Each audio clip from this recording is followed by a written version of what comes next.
इनको सूचना नहीं दी गई? क्या निर्दलीय रूप से चुनाव लड़ने वाले हैं? क्या वैशाली नगर विधानसभा में भी कांग्रेस में दरार पड़ रही है? के बाद अगर टिकट के लाइन में पहुंच के नहीं मिलना, कहीं ना कहीं हमें हमारे मानसिक आघात की ओर इंगित करता है और मन कहीं ना कहीं आहत होता है। इतनी मेहनत, इतना त्याग, इतने आंदोलन, इतनी कार्यक्रम करने के बाद भी अगर टिकट नहीं मिली तो मन में कहीं ना कहीं एक आहत होता है कि और परिवार भी इस समाज सेवा, लोगों के अधिकार के लिए मैंने अपने सरकारी नौकरी तक गंवाई। उसके अतिरिक्त मैं शिक्षा के दो मकान जो है मैंने इसी सेवा भाव से और खर्चों के कारण मेरे को बेचने पड़े। और वर्तमान में आज के समय न मेरे अपने नाम से मेरे पास गाड़ी है, न मेरे पास अपना घर है, न मेरा खुद का। क्या मानते हैं, कुछ दिन पहले भी ऐसी बात आई थी मुख्यमंत्री जी के कार्यक्रम में, वहां पर आपको मंच में स्थान नहीं दिया गया था। कल की बैठक महत्वपूर्ण बैठक थी, आप प्रदेश के एक महत्वपूर्ण नेता हैं, दायित्वधारी नेता हैं, तो कल की सूचना भी आप तक नहीं पहुंचना, क्या कोई साजिश की? और आगे क्या, घर बैठ जाएंगे, निर्दलीय चुनाव लड़ेंगे, या फिर एक सिपाही की तरह आ जाएंगे फिर? नमस्कार, मैं हूं शिवेंद्र और आप देख रहे हैं द सीजी खबर। छत्तीसगढ़ में सभी जगह एक असंतोष का माहौल उन कार्यकर्ताओं के मन में आ गया है जो टिकट नहीं पा पाए हैं। ऐसी ही कुछ हवा उड़ रही है वैशाली नगर विधानसभा से। 18 तारीख को वैशाली नगर विधानसभा की भी प्रत्याशी की घोषणा कांग्रेस पार्टी ने की, जहां उन्होंने जिले के अध्यक्ष मुकेश चंद्राकर को टिकट थमाई। पर एक खबर कल चली जिसमें यह बताया गया कि वैशाली नगर विधानसभा के जितने भी संभावित प्रत्याशी थे, इन संभावित प्रत्याशियों की एक बैठक मुख्यमंत्री ने स्वयं ली थी। लगभग 67 जिनकी संभावित प्रत्याशी थे, जिनकी बैठक उन्होंने ली, पर 2 संभावित प्रत्याशी जो जमदार प्रत्याशी कहलाए माने जाते हैं, वो इस बैठक में नहीं पहुंचे।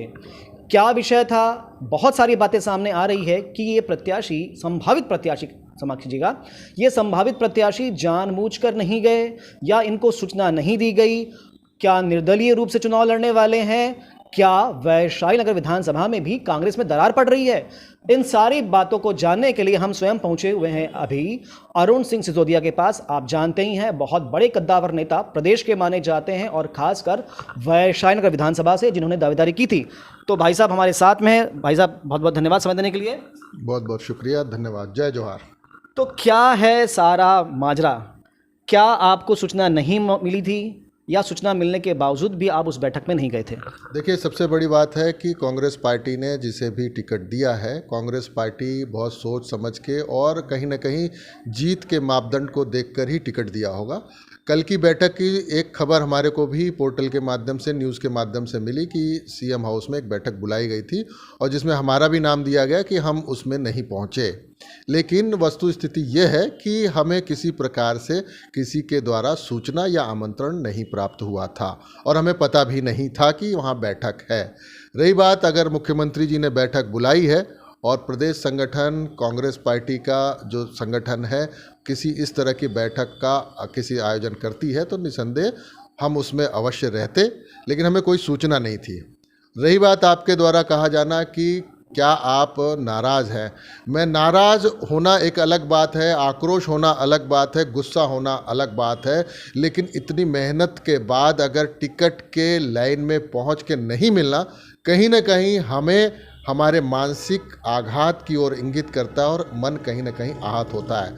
इतनी मेहनत, इतना त्याग, इतने आंदोलन, इतनी कार्यक्रम करने के बाद भी अगर टिकट नहीं मिली तो मन में कहीं ना कहीं एक आहत होता है कि और परिवार भी इससे बहुत ज़्यादा दुखी होता है। मैं बता दूं कि मेरे परिवार में मेरा बेटा एयरफोर्स में है, मेरी बिटिया वर्तमान में जॉब में है बाहर में, और हम पति पत्नी हैं। लेकिन जब से ये घोषणा हुई है, पत्नी भी बहुत दुखी हैं, मेरे माता पिता भी दुखी हैं, और मैंने जिस तरह से त्याग, तपस्या और लोगों के लिए काम करने का जो मैंने राजनीति किया, उस कार्यक्रम को करने के बाद भी नहीं मिलना दिल को कहीं ना कहीं बहुत गहरा आघात पहुंचाता है।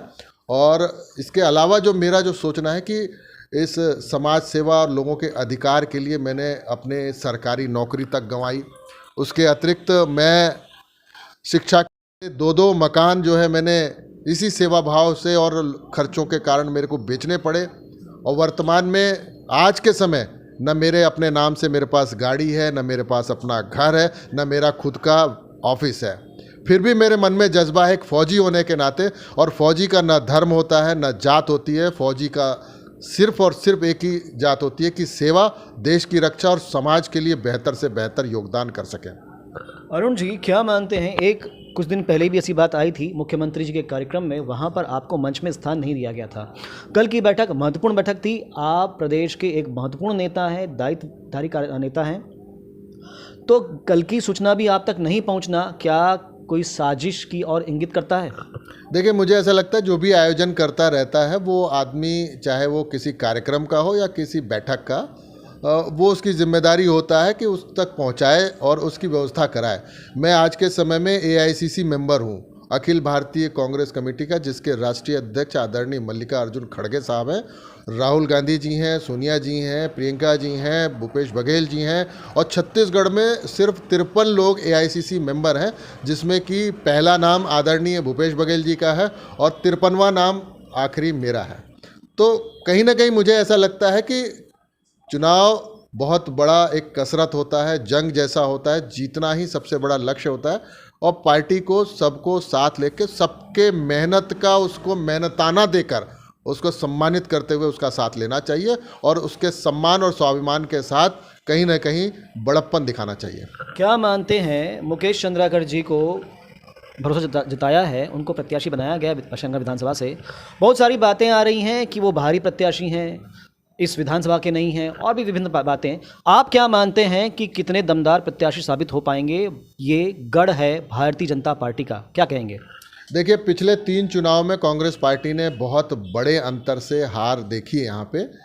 2008 में हम लोग यहाँ 21,000 मतों से हारे थे, उसके बाद 2013 में 24,500 मतों से हारे थे, और 2018 में हम 18,000 लगभग मतों से हारे थे।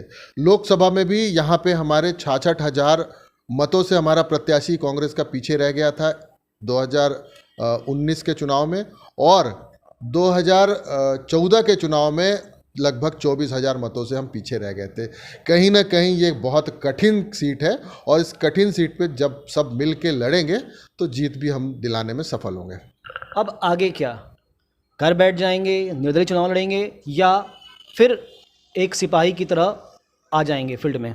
देखिए, अभी तो ये शुरुआत है चुनाव का, आज नामांकन है, उसके बाद बहुत सारी परिस्थितियां, संगठन के निर्णय सब होंगे, और कांग्रेस पार्टी के लिए मरते दम तक हम साथ हैं। तो ये थे अरुण सिंह सिसोदिया, खुल के तो अपनी बात नहीं कह रहे हैं, पर आहत ज़रूर हुए हैं। इनकी बातों से समझ में आता है कि आहत हुए हैं ये। आगे क्या होगा, हम खबर आप तक पहुंचाते रहेंगे। बने रहें द CG खबर के साथ। धन्यवाद।